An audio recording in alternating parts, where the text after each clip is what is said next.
두 가지 임대차 보호법을 항상 비교해서 보는 게 중요합니다. 항상 헷갈리는 이유는 상가인 거를 주택으로 알고 있거나 주택인 걸 상가인 걸로 알고 있거나 이래서 이제 헷갈리는 거죠. 근데 이게 두 개가 뭐 답이 있는 게 아니라 그냥 암기하거나 어떤 건 좀 이해가 필요한 게 있지만 거의 다 그냥 이렇게 정해져 있기 때문에 이렇게 하는 게 더 많습니다. 그래서 숙지하셨다가 적용하셔야 되는 거고요. 이런 내용은 고객분들도 다 알고 계시는 내용이라고 생각하시면 될 것 같고 이제 기본적인 내용 이외의 것들을 공부를 해보도록 할게요.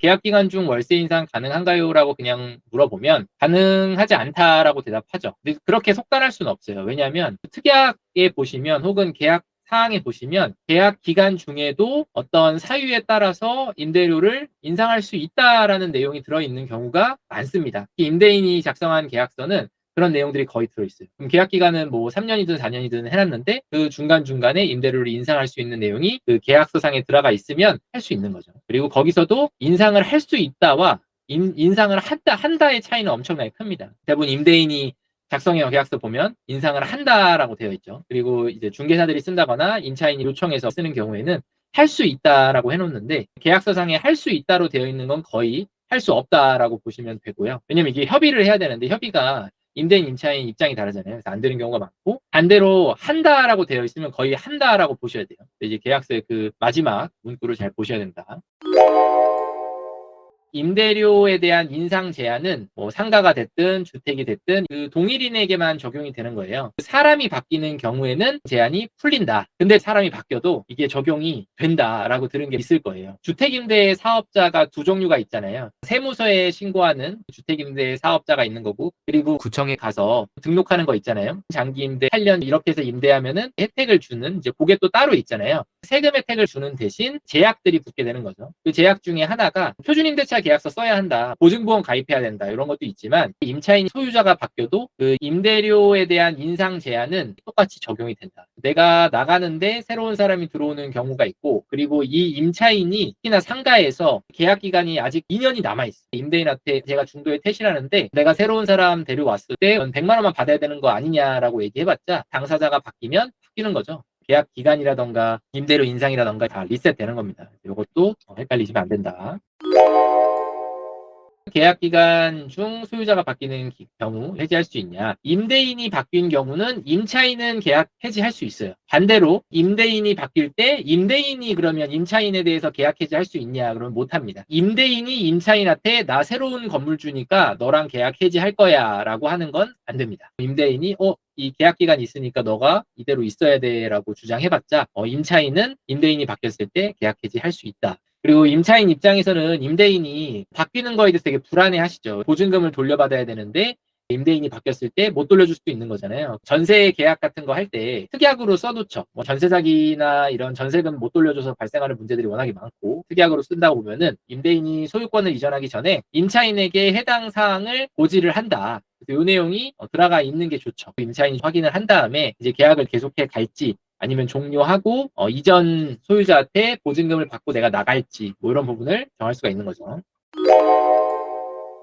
상가임대차 보호법 10년 최초 임대차 이게 분쟁이 진짜 많아요. 이 임대차 계약의 주체가 바뀌는 경우들이 있고요. 아니면 사업자 등록자 상에 이름이 바뀌는 경우들이 있어요. 전대를 해가지고 사업자 등록 이 상에 이름이 바뀌는 경우도 있고요. 그리고 동업 계약을 해가지고 사업자 등록을 하는 경우가 있어요. 사업자 등록은 뭐 오늘 임대차 계약을 하고 내일 모레 사업자 등록할 수도 있는 거고 폐업을 했다가 뭐 다시 할 수도 있는 거고 되게 유연하게 적용이 되잖아요. 근데 이 상가 임대차 같은 경우에는 이 갱신이나 뭐 재계약하고 이런 걸 떠나서 그 동일인에 대해서 10년 동안 보장을 해주고 있습니다. 요거 관련해서 사례들이 많은데 처음에는 아들이 임대차 계약을 했다가 나중에는 엄마가 임대차 계약을 했다. 그런데 사업은 그대로 그냥 아들이 똑같이 하고 있어. 이 경우에 이걸 동일인으로 볼 거냐 해서 사실상 임대차 계약의 주체가 바뀌는 경우에는 이 동일성이 달라졌다라고 보고 있어요. 왜냐하면 그게 상황마다 다르게 해석하면 되게 어렵죠. 예를 들어 처음에는 아들이 그냥 장사를 했어. 엄마 이름으로 임대차 바꾸고. 근데 나중에 또 엄마가 할 수도 있는 거잖아요.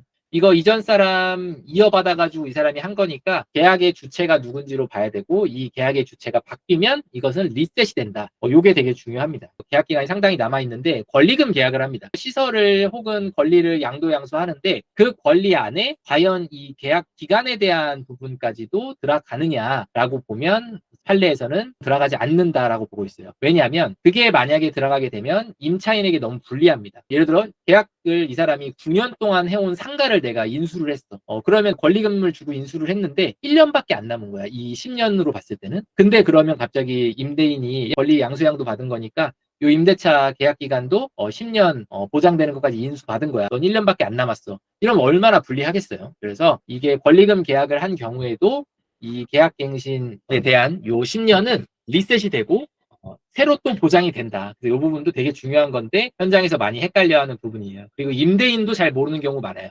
이거 10년 이미 넘었다라고 하지만 중간에 만약에 임차인의 명의가 바뀌었다고 하는 경우에는 다시 시작된다라는 이 부분 되게 중요한 거고요. 그리고 이 부분에 대해서는 아까 말한 그 3기 연체 누적됐을 때 마찬가지고, 그래서 중간에 임차인이 변경되는 경우, 그리고 나중에 명도 소송할 때도 마찬가지고, 그런 것들이 이제 사실상 요 계약자 명의를 따라간다라고 생각하시고 상담을 하셔야 됩니다. 그리고 이제 요 동일인 간의 주요 계약 내용이 변경되는 새로운 계약 갱신에도 기간이 적용되냐, 마찬가지죠. 이게 사람은 같은데 내용이 바뀌는 경우들 많죠. 그래서 이제 김동찬이 계약을 했는데 새로 계약을 하면서 뭐 계약 기간은 뭐 당연히 바뀔 거고, 근데 금액이 바뀌어, 보증금이 바뀌어, 아니면 뭐 특약 내용이 바뀌었어. 이런 경우에도 사실상 동일인으로 보고 요 10년은 그냥 다 포함돼서 적용이 되는 겁니다.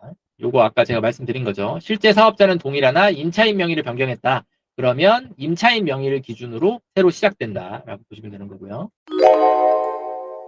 주거용 부동산 같은 경우에는 이제 직계존비속, 사실상 내 가족이 들어와서 여기 살겠다라고 하는 경우는 갱신을 거절할 수 있다라고 돼 있죠. 여기서 나온 갱신은 이제 아까 이 법적으로 보호하고 있는 이 계약갱신 요구권을 이제 거절할 수 있다라는 내용인데, 상가는 그런 게 없죠. 상가는 뭐 내가 들어와서 쓰겠다, 아니면 누가 들어와서 쓰겠다고 해도 상가 같은 경우에는 본인이 사용하겠다고 해서 이 10년 기간 안에 갱신을 거절할 수가 없어요. 이것도 가끔 임대인들이 그런, 옛날에 막 그런 거 많았죠. 뭐 기존 임차인 쫓아내고 막 자기가 들어와서 장사를 한다거나 이런 거 되게 많았는데 그게 안 된다. 그래서 이거 상가랑 주택이랑 다르다라는 거 알고 계셔야 되는 거고,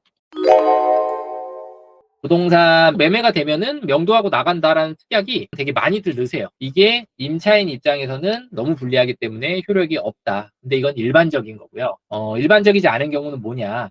구체적인 상황을 명시를 해놔요. 내가 이거를 등기부상 매도 예약을 해놨어. 그래서 내가 언제 이 소유권이 바뀌어. 소유권이 바뀌니까 이 임대차 계약을 승계를 안 한다고 했어. 너 이거 알고 있지? 그 계약상에 들어가 있는 거. 아니면 상응한 보상을 줬어. 하지만 구체적인 사항을 계약서상에 명시를 했다. 이 경우에는 가능할 수 있다. 신축 시 임대차 계약 해지했다라는 특약. 단순히 신축 시라고 써놓으면 안 되고요. 건물을 부시고 새로 지을 때 임대차 계약을 해지할 수 있는 어떤 이유들이 있어요. 멸실이 됐어. 지진이 났어. 폭풍이 와가지고, 아니면 불이 나가지고 멸실이 됐어. 뭐 그런 경우에는 임대차 계약을 해지할 수 있다. 상가를 임차한 사람이 이 공간을 가지고 본인의 원래 목적대로 할 수 없는 경우에는 계약 해지할 수 있다라는 내용이 일반적으로 들어있죠. 아니면 우리 정비법상에 이 건물을 부셔야 되는 경우 있잖아요. 너무 노후도가 되게 심각해졌어. 건물이 위험해. 그래가지고 이거 재건축을 한다거나 재개발을 해야 되는 상황이야. 그러면 그 법의 절차에 따라서 이제 뭐 철거를 해야 되는 상황들이 있잖아요. 그 경우에는 임대차 계약 해지할 수 있다라는 내용이 이제 법상 들어가 있습니다. 이제 서로 합의해서 하는 경우에는 상응하는 뭔가를 이미 계약 할 때 제공하거나 아니면 나중에라도 제공하는 경우도 되고요. 아니면 이 계약할 때 구체적으로 어떤 시점이라던가 조건을 써놓으면 돼요. 계약할 당시에 철거하는 게 이미 확실히 철거하기로 되어 있어. 그런 경우에는 가능하다. 차임 연체를 이유로 연체이자를 물리는 특약. 이 어제 계약한 내용도 이 특약을 가지고 이자 물리는 내용들이 있잖아요. 이런 이자는 법정 그 상한 이율을 넘지 않는 이상은 다 인정이 된다. 이 법정 상한 이율은 지금 올해 같은 경우에는 20%죠. 20% 넘지 않으면 되는데, 하지만 이 특약에 그 연체 이유를 써놔야 돼. 이게 단순히 이 사람이 연체했다고 너 연체료 내가 아니라 네가 연체를 하면은 이 연체료를 이자로 낸다라는 특약이 써 있어야지만 이게 인정이 된다. 이것도 어제 우리가 계약한 내용이 들어가 있었어요. 연체를 이유로 단전 단수하는 거 가능한가? 뭐 물리적으로 가능하죠. 하지만 임대인이 단전 단수를 했다가는 사실상 임차인은 땡큐입니다. 임대인이 단전 단수를 하는 순간부터 임차인은 임대인을 영업 방해로 경찰에 신고를 하면 이 임대인이 잡혀갑니다. 집 같은 경우에 들어가면 무단 침입으로 신고하면 잡혀가잖아요. 벌금 나오거나 뭐 형사처벌 받고 똑같아요. 영업을 해야 되는데 단전 단수를 했다. 그러면 영업 방해 행위로 형사처벌을 받을 수가 있어요. 그럼 유죄를 받는다는 건 민사에서 불리하죠. 차임 연체한 것도 합의금으로 못 받고 끝날 수도 있어요. 이게 가능한 상황도 사실상 판례로 다 이미 정해져 있어요. 보증금이 다 까인 상황에서도 이 사람이 영업을 하고 있는데 돈을 안 내. 그 상황에서 안 내시면은 나도 방법이 없습니다. 이거 단전 단수해야 돼요.